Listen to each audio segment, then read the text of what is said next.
बिहार राज्य में सर्वाधिक गर्म जल कुंड कहाँ है?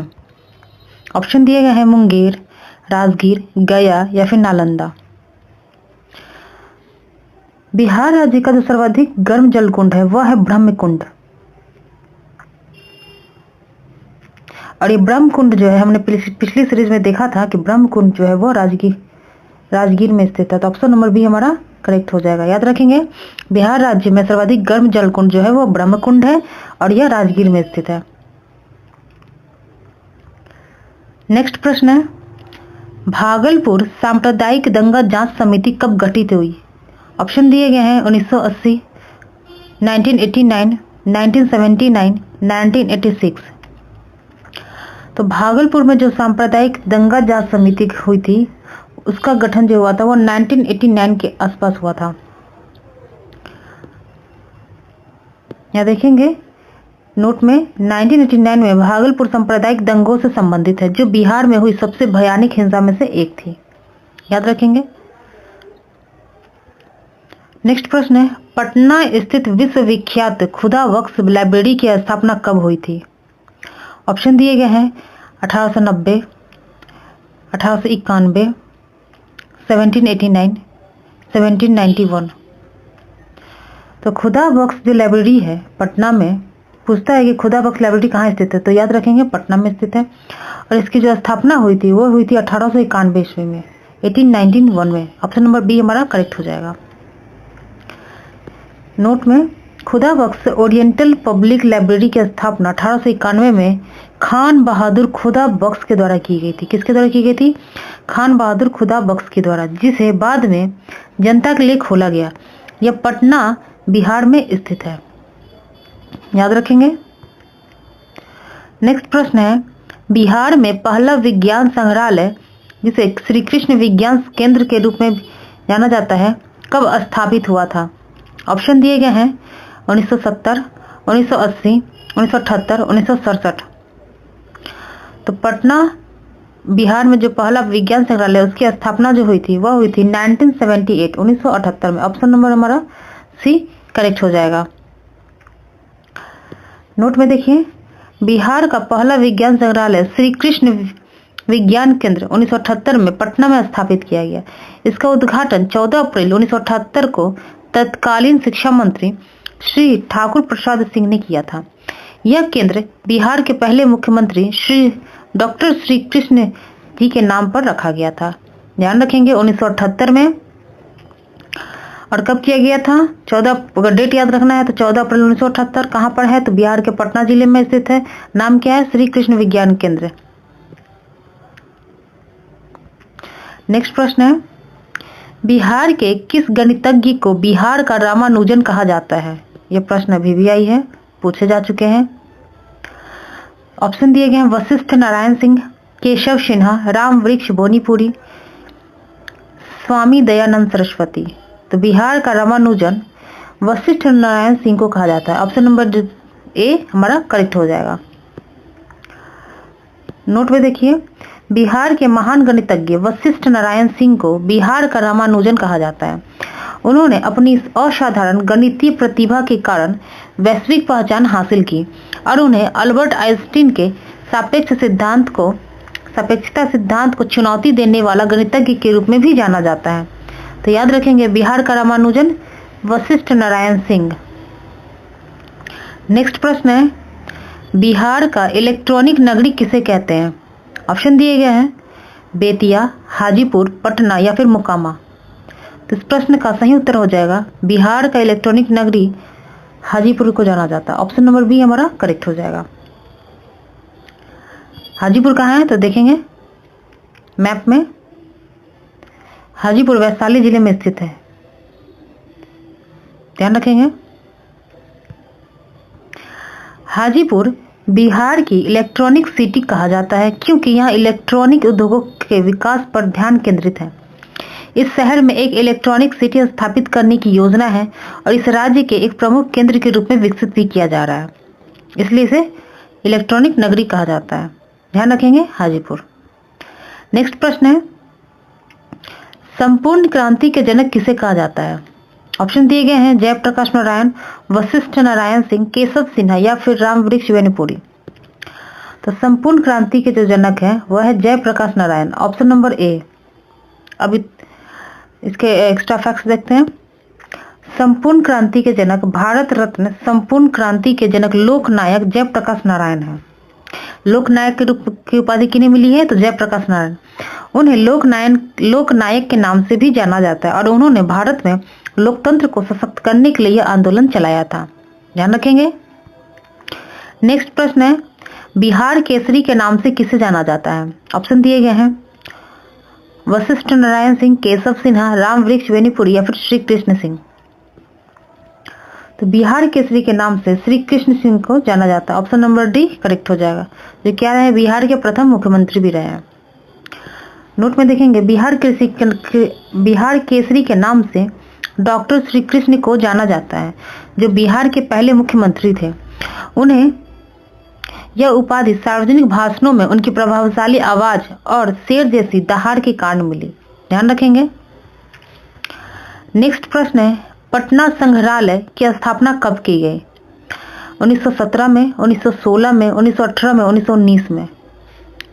तो पटना संग्रहालय की स्थापना जो है वह 1917 में की गई थी। ऑप्शन नंबर ए करेक्ट हो जाएगा।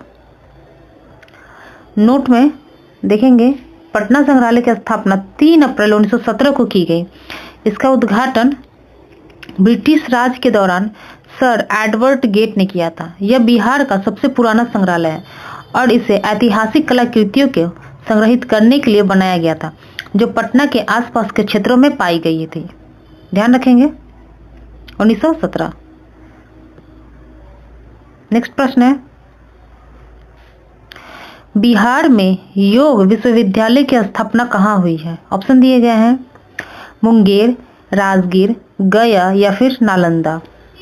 इस प्रश्न का सही उत्तर हो जाएगा योग विश्वविद्यालय जो है वह मुंगेर में स्थित है। ऑप्शन नंबर ए करेक्ट हो जाएगा। मैप में देखेंगे मुंगेर,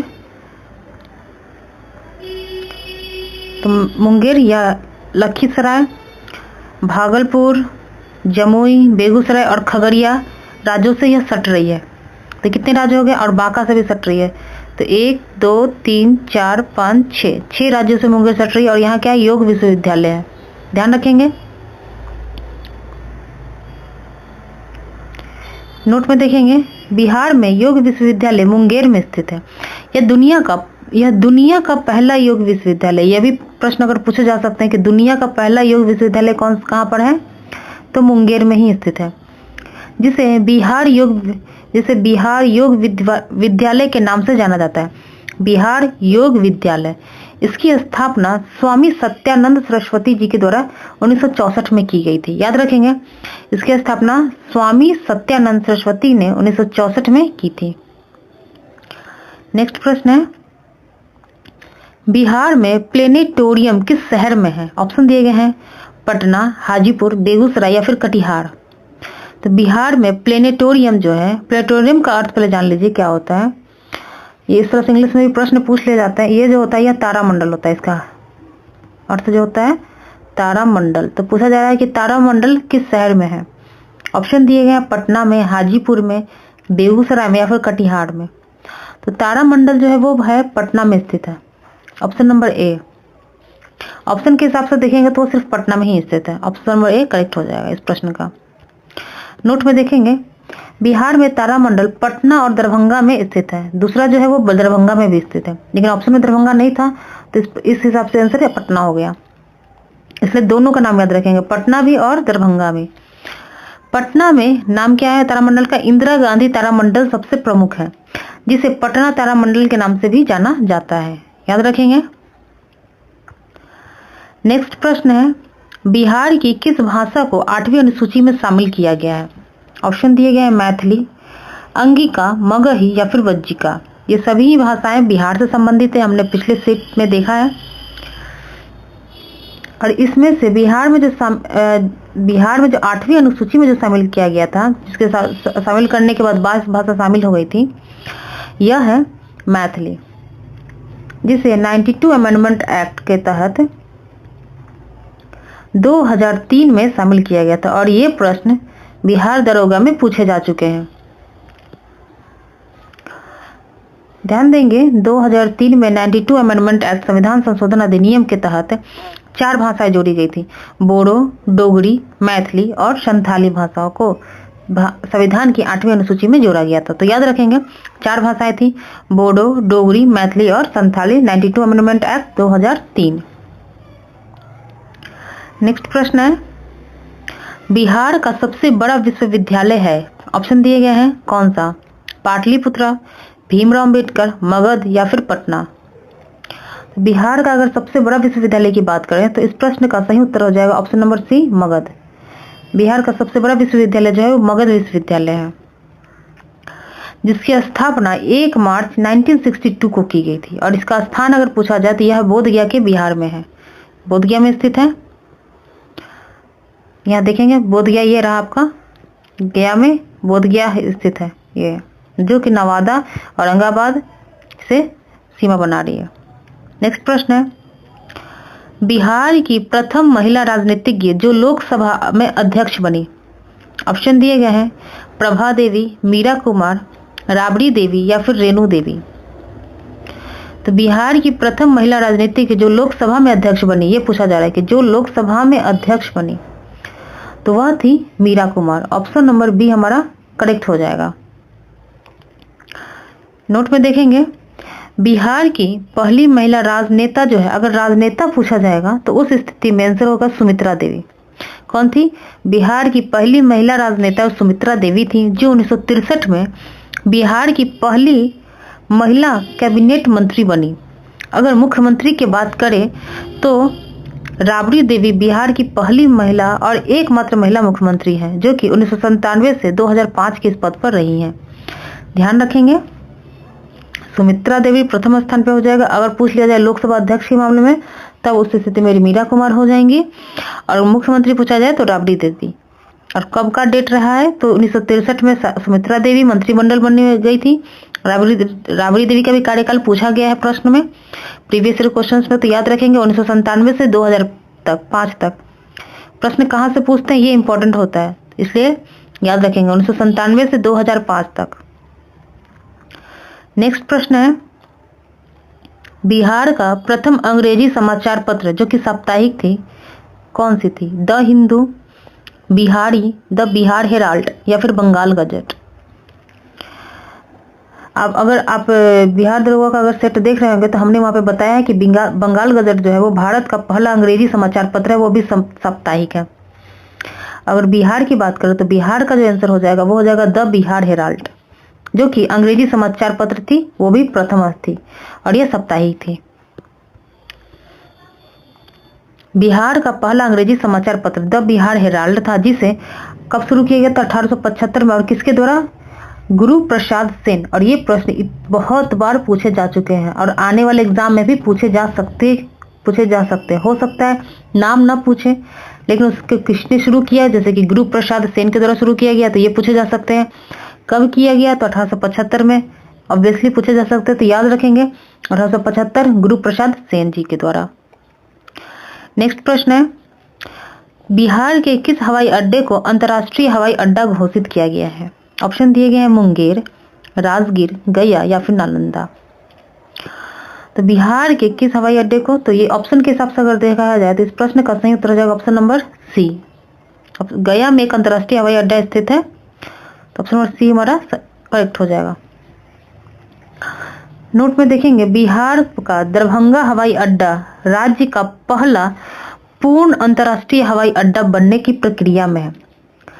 प्रक्रिया में अभी है, इस बना नहीं है दरभंगा, और इस दिशा में औपचारिक कदम उठाए जा रहे हैं। तो याद रखेंगे दरभंगा वर्तमान में यह कितना है? पूर्ण अंतर्राष्ट्रीय हवाई अड्डा हो जाएगा दरभंगा का। वर्तमान में पटना हवाई अड्डा, जिसे जेपी नारायण जयप्रकाश नारायण अंतर्राष्ट्रीय हवाई अड्डा भी कहा जाता है, और गया हवाई अड्डा बिहार के 2 प्रमुख हवाई अड्डे हैं जिन्हें अंतर्राष्ट्रीय दर्जा प्राप्त है।